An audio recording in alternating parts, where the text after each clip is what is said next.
पति के रिश्तेदार शिक्षापद कहानी। शादी के 7 साल बीतने के बाद भी पति पत्नी में काफ़ी झगड़े होते रहते थे।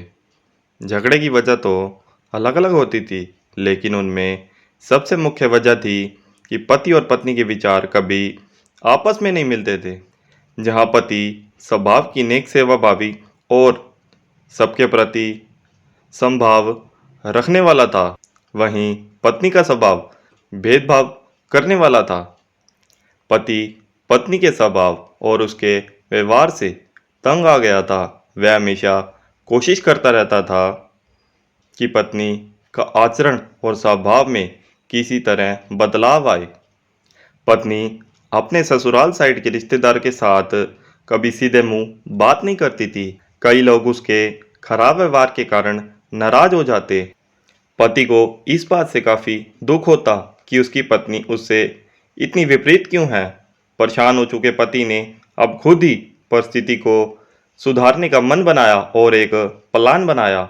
अगले दिन पति ने पत्नी से कहा, सुनो कम्मो, मैं सोच रहा था कि मम्मी पापा, मम्मी भाई बहन और उनके बच्चों को घर इनवाइट कर लेता हूँ। काफ़ी दिन हो गए उनसे मिले हुए।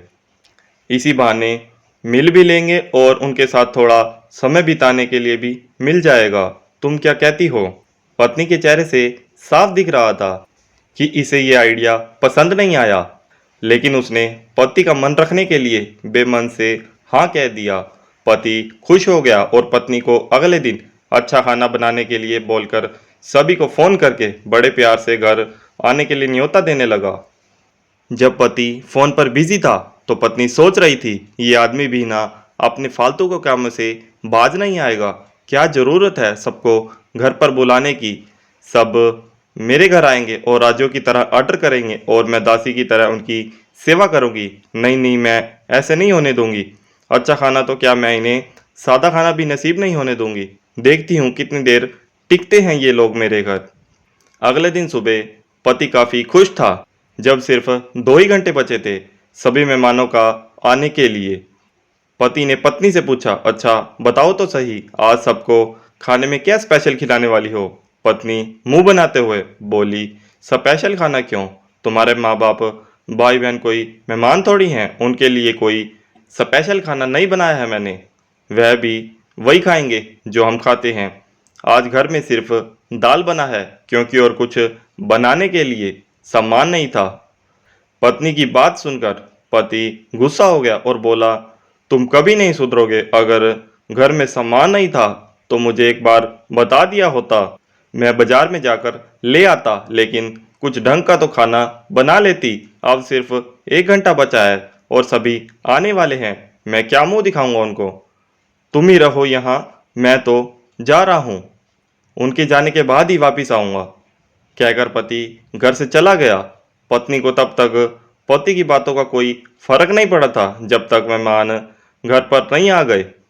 और जैसे ही सब मेहमान घर आए तो पत्नी के होश उड़ गए, क्योंकि बहन, माँ बाप और बच्चे वह उसके पति के साथ वाले नहीं बल्कि खुद उसी के थे। यानी कि पति ने अपने माँ बाप को नहीं, अपने ससुराल वालों को खाने पर इनवाइट किया था।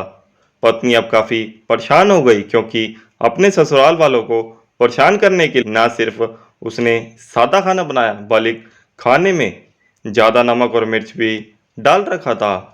अपने मायके वालों को सामने देखकर पत्नी हाथ मलने लगी।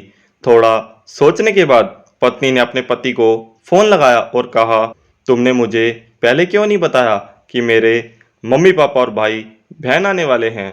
तुम पहले बता देते तो मैं अच्छा खाना उनके लिए बनाती। पति ने कहा, मैंने वही बताया था जो मैं मानता हूँ। मैंने कभी तुम्हारे परिवार वालों को पराया नहीं समझा और तुमने कभी मेरे परिवार वालों को अपना नहीं माना। और मैं जानता हूँ कि तुमने यह सोचकर कि मेरे मम्मी पापा और भाई बहन आने वाले हैं जानबूझकर घटिया खाना बनाया। अब तुमने जो किया उसे तुम खुद ही भुगतो।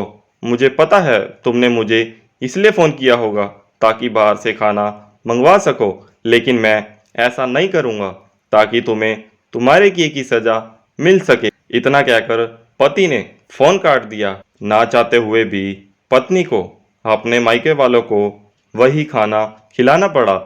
उसके रिश्तेदार ज़्यादा मिर्च और नमक वाला खाना भी ऐसे सोचकर खा रहे थे कि बेटी से गलती हो गई होगी, लेकिन बाद में जब दामाद ने सारी बात उन्हें बताई तब उन्हें बहुत शर्मिंदगी हुई और अभी उसे बुरे बर्ताव के लिए उसे डांटकर उससे नाराज चले गए।